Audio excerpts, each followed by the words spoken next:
What is going on, everybody? Happy Friday. We are doing this live on Facebook, and this will be on the podcast network on Mercado Airwave Sports from the Couch right after we finish all of this. I hope you guys are all being safe and sound this Friday morning. So it's officially official. The Chicago Bulls have fired head coach Jim Boylen. We'll have all the details on Sports from the Couch proper this coming up weekend. Wanted to just touch base with you guys. You guys know how critical I was of how they handled this entire situation. I think the Bulls, the problem a lot of people had was they didn't trust this ownership. They thought it was going to be the same old, where they were going to be worrying about the money, not worrying about the team itself and the right decisions to be made. One of the big things a lot of people were cautioning, though, is because nobody's been able to go from city to city, able to travel, able to see these teams scrimmage, that they weren't able to make this decision, right?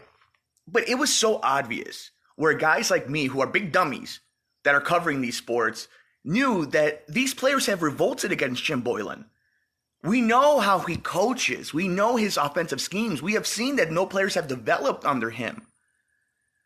And honestly, we're at this point now where I wonder if it was because we had this bubble situation going on. And we were wondering if there were going to be these other 8 teams that were going to be invited to another bubble to do scrimmages. Now that the season's over, coaching staffs are going to be available to interview with other people, and there's not as many teams out there right now that are in playoff contention. I guess this was what they were looking for with AK and Mark Eversley in the Bulls front office. But it just goes to show where, to me, it's almost $1 short and a day late.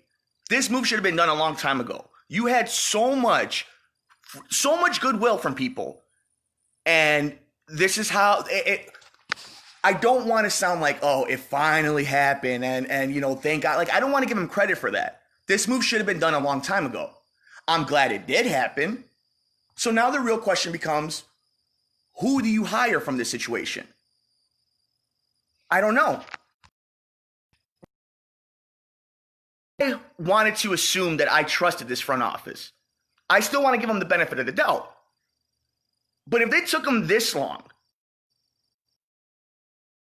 what was it? Was it the front office? Was it Eversley, Yusevich?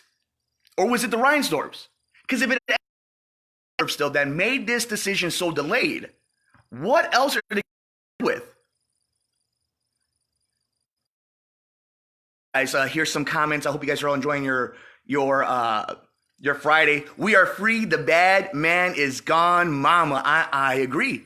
You have a guy who wanted to coach these guys like they were in high school, but these are grown-ass men professionals in this league.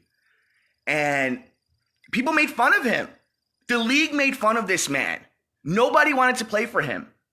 If you're trying to get Anthony Davis to your team, if you're trying to recruit these guys that we're seeing right now in the NBA bubble, it wasn't Jim Boylen that was going to bring him, right? Now when you have Coach Popovich out there who's going to 22 straight playoffs, I'm angry that it took this long for them to make this move. I can understand they had to wait for coaches to get released. They had to wait for teams to get out of the bubble. But here we are. Now, who's the leading candidate?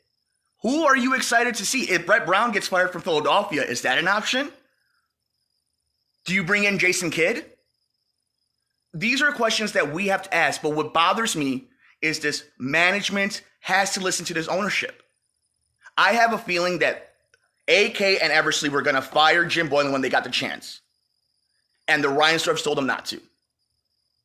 And the pressure that the Reinsdorfs went through over the last few weeks and hearing what people were saying about them is why we got to this situation. If you ask me, just putting the tea leaves together. Let's see what else we got. Why did they wait too long? Paxson loved them so much. I can't stop laughing. They need to remove Paxson. They need to remove Paxson. Totally never enter the building. And here's the thing. I like John Paxson. I think John Paxson knows the NBA. He's really respected in the league. But here's the thing. When was the last time the Chicago Bulls felt like they had the pulse of what's going on in the NBA? Where it felt like they had the respect of the top tier players in the NBA. We've seen just with The Last Dance how Jerry Reinsdorf feels about superstars on his team. Superstars don't win championships, organizations do. Really, Because when you lost your only true superstar, you haven't been there since. And the closest you got there was with another superstar that you didn't recruit that fell in your lap. And that's the problem with this organization is how many times have they been good because of luck? Luck is not a strategy. Okay, that is not competence. These guys get paid too much money. And that's where we're at right now. So I don't want to just completely go hammering on them throughout this because they did make the move finally. But why did it take so long? I want to know your guys' thoughts. We're going to do this proper over on Sports from the Couch. But as of right now, 8:37 on Friday. What day is it, guys? It's all running together. August 14th, 2020. We have finally got to the point where Jim Boylen is no longer the head coach of the Chicago Bulls. They will now be on this journey to find the new head coach of this Bulls team. You know, again, this is a team that doesn't have great. Thank you, Danny. Just want to leave a comment and say I love your hair, fam. Yeah, this is the pandemic hair 2020. Just wait. Poor Nicole has to see it when it's even more unkept. But yeah, I'm interested to see where we're at this point, who they're going to go after. This front office doesn't have good relationships with head coaches. So if Mike D'Antoni gets fired from Houston because Russ isn't playing and they don't get to the NBA Finals, does that mean that he wants to come to Chicago? What is the philosophy of AK and Mark Eversley? I agree. Look at, you're 100%. He fights with every coach. Thibodeau, from Vinny Del Negro, Scott Skiles. Like, you're right.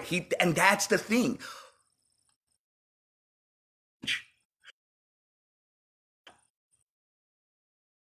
Where front offices in all sports run the team much more than the coaches do.